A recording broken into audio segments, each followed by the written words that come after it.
Hello, everybody. It's hardly news that the world is in crisis, although that's what the New York Times is telling us. The question is, if it is indeed in crisis, what comes next? What kind of nomics will follow our chaotic nomics of the current age? The New York Times running all sorts of pieces on the future of energy and politics and economics and global affairs. But perhaps the New York Times has missed the point. Maybe they don't really understand what next. Maybe what's next is actually much simpler than some of the learned people writing in the New York Times. Maybe the future is Taylor Swift, the iconic female pop star who is perhaps better known than anyone in the world, except perhaps for Donald Trump. Certainly my guest today believes that Swiftonomics is next. She is a professor of economics at the University of Kansas and the author of a new book, Swiftonomics: How Women Mastermind and Redefine Our Economy. Misty Heggeness is joining us from Kansas. Congratulations, Misty, on the new book. What exactly is or will be Swiftonomics? Yeah, Andrew, thank you for having me. Swiftonomics is really just about taking a really deep dive look into how women behave as economic agents. Taylor Swift is the muse of Swiftonomics and is just a really prime example of how women maneuver in society today. So it sounds to me like a rather traditional feminist economics. Is that what it is, or is there something more to it? So it's definitely that, but I would argue there's quite a bit of feminists who might be put off by Taylor Swift and might not really spend time thinking about the way that she works because she's, all pink and glittery. Her business mantra is very traditional, and she earns lots of money. So it incorporates feminist economics, but I feel like it kind of more or less walks the line between traditional economics and feminist economics. I think someone once wrote a song called Walk the Line, Misty. That's the thing I don't get. Maybe you can help me understand Taylor Swift. On the one hand, as you note, she's a very traditional female star, blonde, attractive, often underdressed, at least in public. On the other hand, she seems to speak of the future. So is she traditional or revolutionary, or a revolutionary traditionalist? She's both. And I think that's one of the things that makes her unique. She very much leans into all of the traditional ways that we expect women to behave, or that society would like women to behave. Again, if you look at her clothing style and the way that she comports herself, and you think about the fact that she likes cats and glitter, all of these are very girly, traditional concepts. But when you look at how she's maneuvered in her career, I would say she's anything but traditional girly. So she has time and time again been exposed to barriers in her career where people have had alternative expectations for her that are different than the expectations she has for herself and for her talent and for her music. And she has traditionally gone against the grain and really chosen not to believe the stories that other people were telling her, other people expected of her. And you see that in the way that she bought back her first 6 albums, finally. You see that in the way that she pushed back against this Colorado DJ who, inappropriately grabbed her rear end during a photo shoot. So I think she's confusing for a lot of folks because she does have these two personas that at face value appear very on the opposite ends of the spectrum. But I do think that this is, again, the tightrope that women walk. And if we want to look at the direction that women are going in terms of being economic agents, in terms of supporting themselves, I think we have a lot to learn from her. Do women and men differ in their take on her? I mean, she's She has a real history. You can look her up on Wikipedia. She was born in, of all places, West Reading, Pennsylvania. So she's a real person. But can men appreciate her, or is it a problem? Is she, in a sense, the problem with how many men treat women, and so they don't quite get her, and women, or many women at least, see in the glittery and pink Taylor Swift something different from what men see? And of course, not all women like Taylor Swift. I know my wife is not a big fan. Mm-hmm. Yeah, and there's a lot of men that do like Taylor Swift. So if you look at her fan base, I know a lot of men yeah. like dressing in pink and looking glittery, don't they, Misty? Well, so I mean, I think if you look at the demographic of her fans, it is really universal. We tend to think that it's really just young girls who are attracted to Taylor Swift and fans of hers, but she really runs the gamut in terms of demographics. And I think that speaks to a lot to the depth of her storytelling and the kind of boldness of her talent in crafting lyrics and in writing songs. But in that sense, she doesn't strike me as being revolutionary. I mean, there've always been women or men who have been bold in writing songs. You still haven't convinced me that there is such a thing as Swiftonomics. And I know there is one, so perhaps you might be a little bit more Swifty in your analysis of all this. Yeah. So, I mean, what I talk about and speak to in the book is a couple of key components about Taylor that make her such a driving economic agent. One of them is her authenticity and the way that she connects with her fans, her authenticity in connecting with her fans, in making sure that she's providing meaning for them. So it's not only just the talent of writing songs, but also the talent of making sure that those songs are connecting with her fans. It's her marketing ability to see, when we all first started in social media, that there was a space there where she could really connect with fans beyond what the entertainment industry and the music industry executives were doing. So she has found and has always kind of had this passion, and she's used it to propel her forward, and not just her independently, but she's used it to propel all of us forward with her. If you were to watch the End of an Era docuseries that just came up on Disney Plus this in December, I think you see a lot of really key critical components that make her such a strong leader within teams and within community. And, her ability to see the vision, her ability to amplify staff and all the people working around her, her ability to bring them along with her, I think are all of the key components of what women who really harness their economic agency and who really tap into their authentic selves have similar characteristics to what we're seeing with Taylor. And then this idea of reinvention. So reinvention and masterminding. So there's three core elements, I think, with Taylor Swift that really have excelled her, promoted her into a billionaire. One is this authenticity. The second is her ability to reinvent when there's a roadblock in her way and not be stymied by it. And then her ability to mastermind the long game. So even if in the moment, in the short run, she is not able to get around a roadblock or get around a boulder that's in her way, she is able to mastermind how in the long run to get around it. Again, you can look at the examples of her finally buying back her first 6 catalogs. I know you've written about this buying back of the catalogs, although lots of, I don't know, all female artists, certainly male artists have done that, from Dylan to Springsteen to the Beatles. Sharon Stone recently gave an interesting speech full of F-bombs and in the kind of speeches that only Sharon Stone can give. But she described Taylor Swift in the speech as a decent person, and that gives her timeless quality.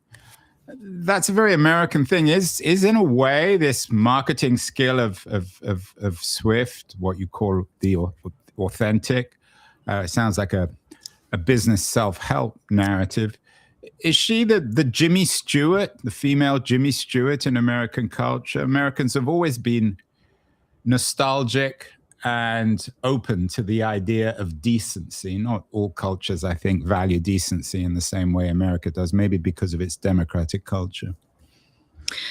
Yeah, I mean, so there's something to be said for that. I think that at least in the US and in the US economy, and we're thinking about consumers and the kind of content that they want and the kind of content they consume, there's something to be said for consumers feeling not only like they're purchasing an item, whether it's an album or a piece of clothing, et cetera, but they want to also feel like, they're purchasing a part of this other person's identity, or that their purchase somehow is reminiscent of some sort of value that they are putting forth in the world. And so, but through that purchase. And I think in that sense, it's really hard to find anything around Taylor that isn't, really kind of good and authentic. But I think with Taylor it goes a little bit further than that, because this is not at a surface level. If you really dig into kind of the lore of Taylor, she's very intellectual, and a lot of her art is based off of historical characters. So she wrote a song about Clara Bow, who was called the It Girl, was a silent movie actress in the 1920s. She wrote a song about Edith Saxville, who was a woman who continually got divorced and remarried and was nicknamed the Bolter. She has a song called The Bolter. I think Elizabeth Taylor in her most recent album, The Life of a Showgirl. So I think part of what Taylor does looks surfacey, but when you kind of dig and scratch at the surface a little bit, you really see that she's trying to lift up and portray voices that aren't often heard in dominant culture.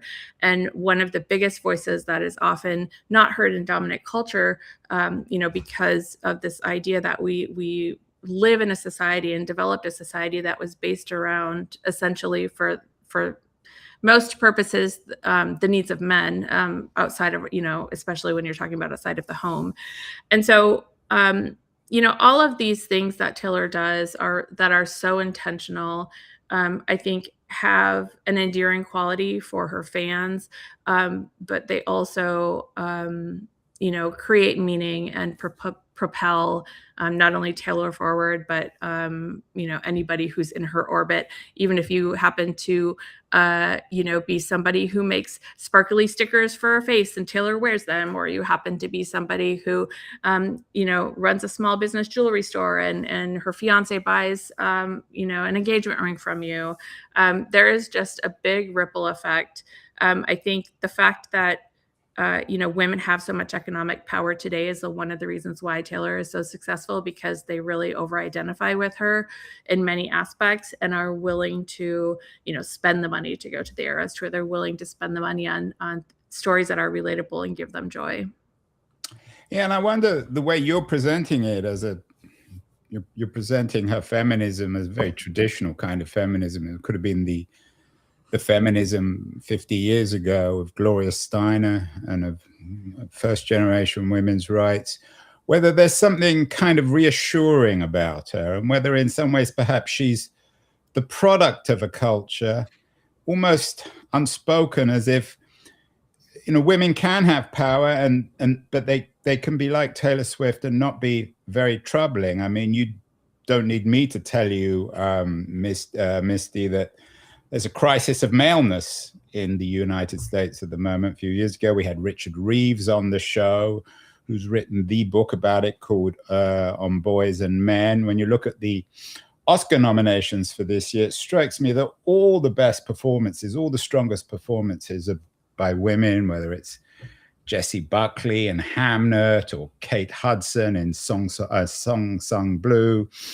Certainly Chase Infinity in One Battle After the Other. The women are more together than, I don't know, Timothée Chalamet or Leonardo DiCaprio, in spite of their performances. These are troubled, broken men, and the women aren't. So could it be argued that, I mean, she's clearly a remarkable woman, remarkable businesswoman, remarkable artist, But could one argue that she is a product of the shifting gender norms in the 2020s as much as a promoter of these changes? Yeah, I mean, definitely. I think, one of the things that I think has happened with, feminism and feminist thought today is there's really been a lot of change that has happened outside of the home in, our workplaces. Um, the amount of kind of explicit, overt sexism has really been reduced compared to, the 1950s, even 1960s. But we haven't done a lot of shifting and changing in our home. And so I think one of the major challenges today is we've really equipped women with how to harness their own economic agency and how to use that to live, their best life. But we haven't really had these discussions with men and what that means in terms of the relationships between men and women. And so I do think she is the future of thinking about. Relationships. I mean, I personally, I don't really care what happens with the Taylor Swift, Travis Kelce relationship, but I personally love watching it. This is the relationship with a professional footballer who plays yes, on the the team Kansas up City Chiefs. in your state, in Kansas. Yes. And their relationship, I think, is really a prime example of what modern relationships that work today look like, because there's space for both of them to be their own independent economic force, and there's space for them to spend time together, to do things that they enjoy together. It's very different from the traditional model of a household where a woman stays home and doesn't work for pay and takes care of the family and the kids, and the man goes out to the office or, his job out on the street, wherever that is, and works for pay and brings back the money to provide for the family. The type of relationships that are really of younger generations and that are really sticking today tend to be these types of relationships where people are partnering up, not based on kind of the efficiency of women stay home, men stay at work, or men go out to work, but really it's based on this idea that both are economically independent and they come together because they enjoy each other's company and like the same things and want to share their household together. What's the message then in that? I take your point on Swift's association with a professional athlete. Is the message to men that you can have a famous rich girlfriend or wife and still maintain your independence? Or is the message to women that you can be independent and wealthy and still have a love life? I mean, I think both of those messages can be true at the same time. And I think, one of the things that we need to get better at as a society is really clarifying those messages for young boys and young girls. Taylor oftentimes, I think, for her fans leads by example.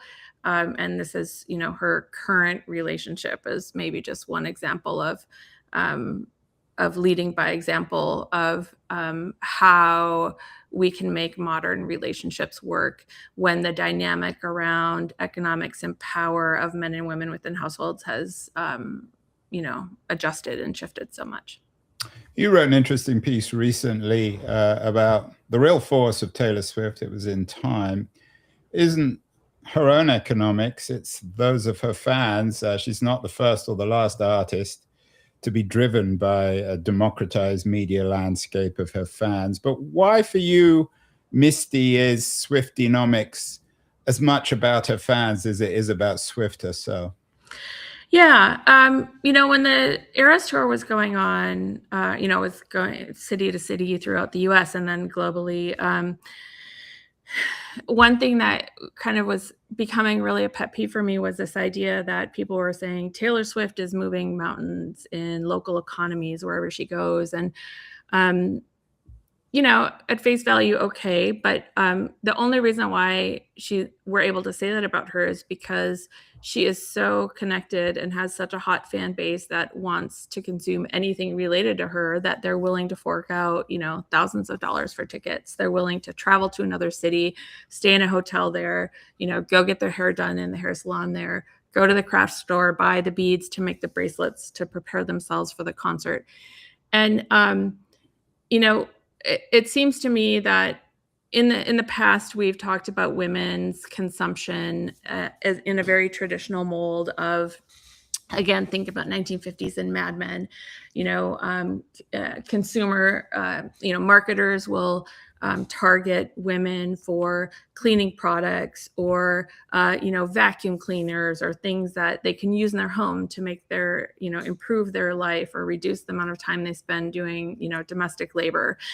And that's really not what's going on anymore in terms of how marketers are thinking about different types of bases. And again, it's one of the things that Taylor did so effectively when she was very young. She went into the country music industry and said, I want to sing country songs and I want to write country music songs about teenage girls. And the country music executives said, thanks, but no thanks, because they didn't really see any value in targeting teenage girls as a model. Taylor proved them wrong, clearly. And she just continues to prove us all wrong. She continues to really be keen at tapping into this economic engine of, female consumerism, which today is more around let's purchase things that give us joy, like going to a concert or some of these other, buying music that has lyrics that I can totally relate to. She just does this very well. When it comes to many artists, especially recent biopics, we've been presented them in terms of their advisors, sometimes very good, sometimes rather less good, and the relationships with those advisors. Where does Swift get her advice, or is she just so smart and independent that she doesn't need advisors? I think she probably doesn't need advisors, but I think she has a strong set of advisors around her. They tend to be her family. So, her mother, her father, her brother are, her. And again, if you watch the docuseries on Disney Plus, the last episodes talk about how, Taylor Swift is a family business. And she says in the documentary, the only reason why she's been able to be as successful as she has today is because she's always had her family's 100% support and commitment to helping her get there. But she also has a rumored publicist who seems to be like very keen, and her name is Tree Payne. And I think that Tree has really helped within it's really hard to be a woman and super successful and in the public eye just because of all of the kind of misogynistic ways that we think about the world. People will focus on who she's dating, or they'll focus on why is she making an infinite number of variants to her albums, and she's so greedy, when we wouldn't say that of men. But Tree, her publicist, has been really successful at tampering down the negative rhetoric in the media and at a larger scale, and keeping the focus on Taylor and her talent and her music. And so, she clearly has advisors, but I think she's also pretty savvy herself. Well, it's nice to have a strong advisor called Tree. I'm not going to make any oak jokes, Misty. The more you talk about her, the more traditional she becomes, or a more sort of the nostalgia of her getting the advice from her family. I mean, many great sports stars, media stars, artists, musicians, film stars, they get their advice from their families, and their families are really either dumb or self-interested and blow up their careers. Is this something ultimately, I mean, I take your point about Swiftonomics and all the rest of it, but isn't there something ultimately rather nostalgic about Swift? I know she's not a big fan of Donald Trump, and Donald Trump isn't a big fan of hers or many of her fans. But is it coincidental that we have Swiftonomics and this remarkable success of this artist at a time of MAGA dominance in American politics? Well, I mean, Taylor Swift has been a dominant force, for at least a couple of decades now.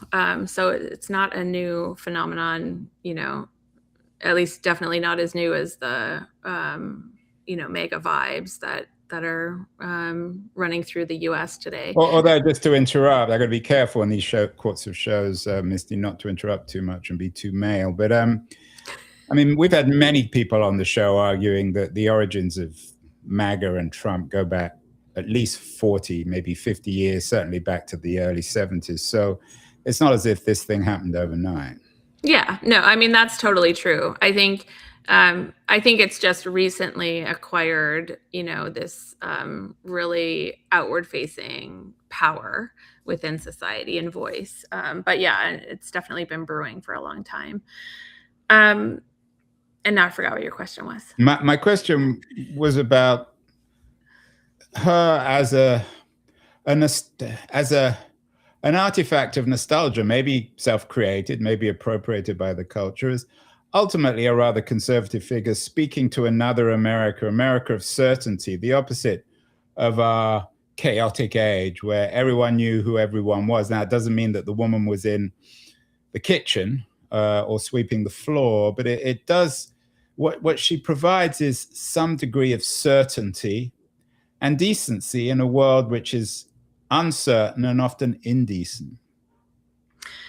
Yeah, I mean, she definitely provides that. I think, at the end of the day,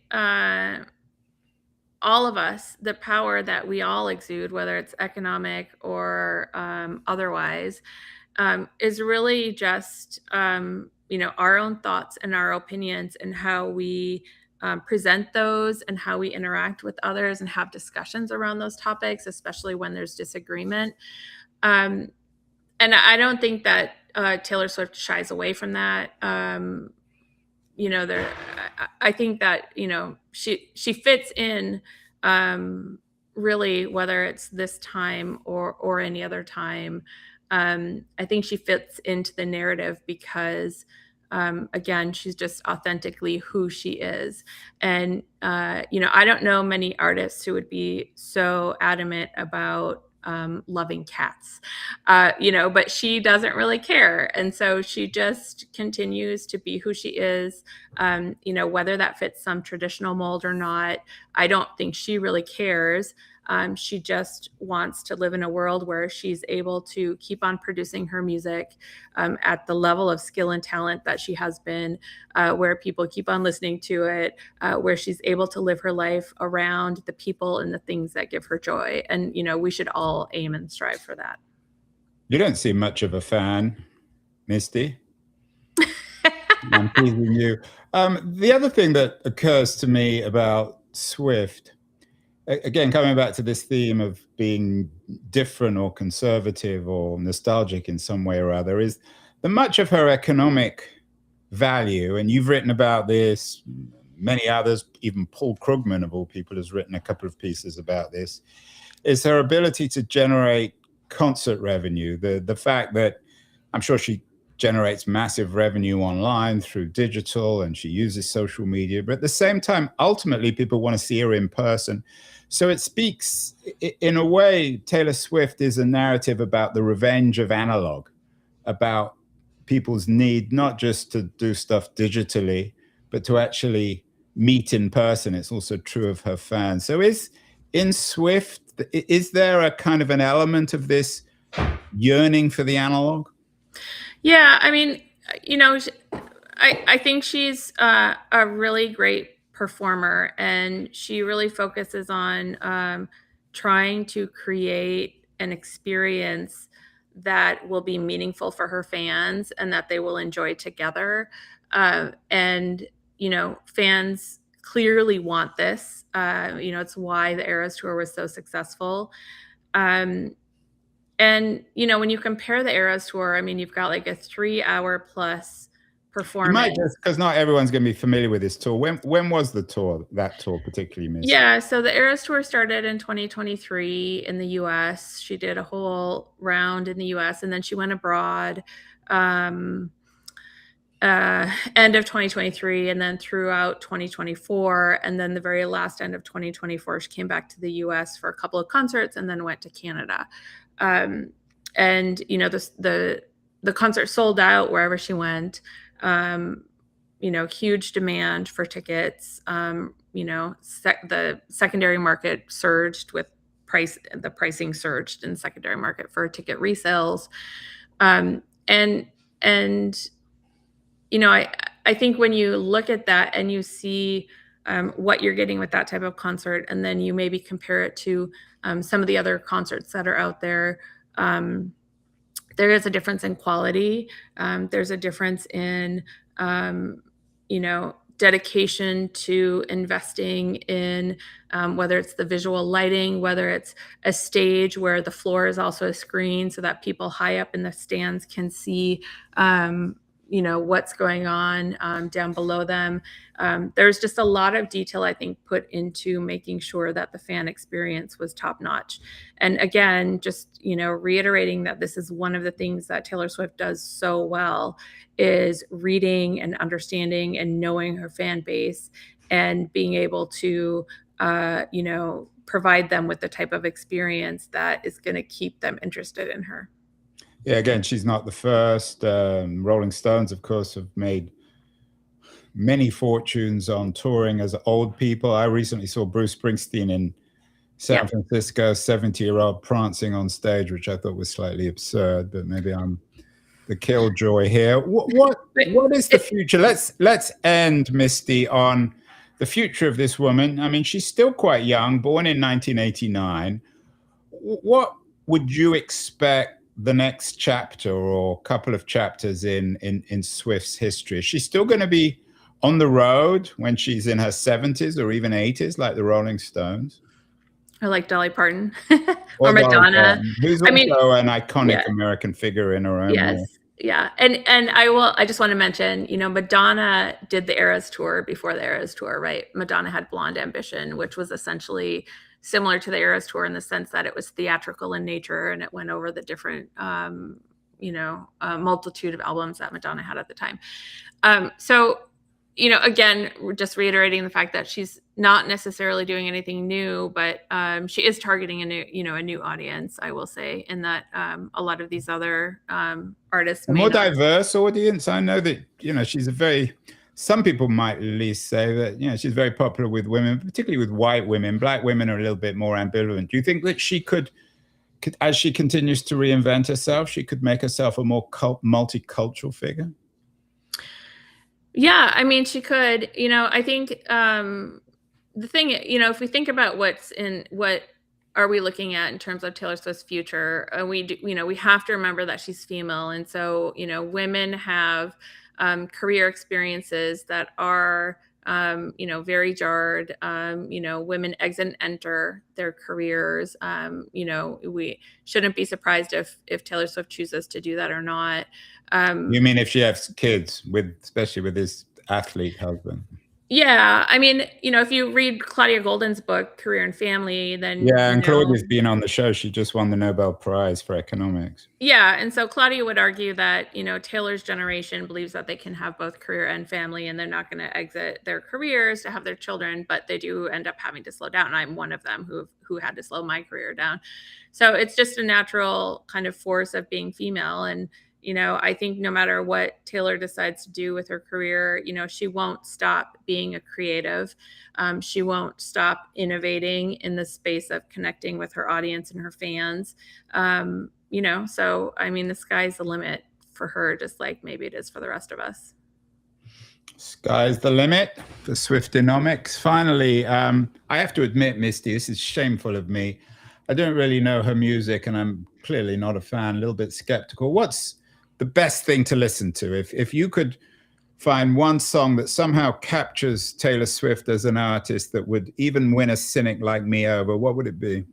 Yeah. So again, I think the reason why there's kind of this cult following with her is that she taps into experiences that aren't often described in the larger level of society. And so I always recommend that people listen to two songs next to each other, two songs together. The first one is The Man, which is from her Lover album. And the second song is Mad Woman, which is from Folklore.